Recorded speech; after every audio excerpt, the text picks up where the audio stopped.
知道還好嗎？我可否知你還好嗎？日前問你的話，目前未答到嗎？水深知嗎？我可否先發人心聲？我即管等到無止境。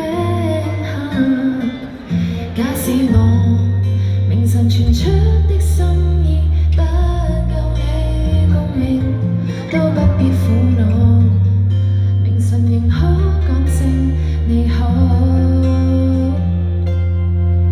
如果很喜歡也可以吞吞吐，如果不喜歡也可以不必透露。這一種愛慕不必很過度，不清不楚剛好。寧願真心話你一世不宣佈，寧願忐忑的我不會傷心過度，寧願一天一句問候，餘下篇幅不需奉告。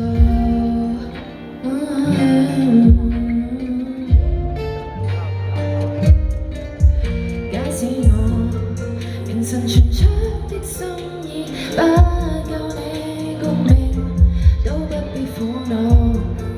明晨仍可講聲你好。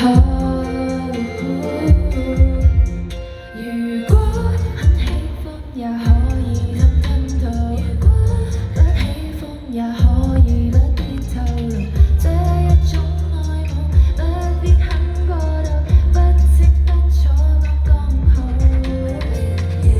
真心話你一世不宣佈，忐忑的我不會傷心過度，寧願一天一句問候，餘下篇幅不需奉告。留白不等於很離譜，期待你分手收場好，寫信可以不寫句號。戀愛有時自信莫不算高，我亦每日過得更好，甚至天天找新嗜好。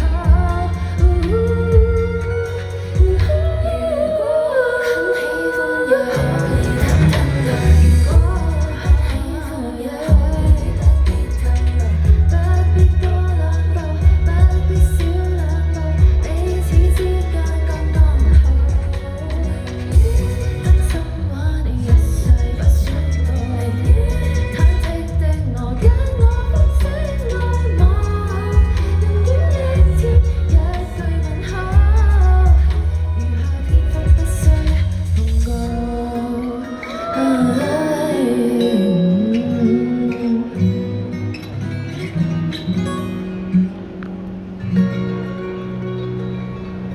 Thank you，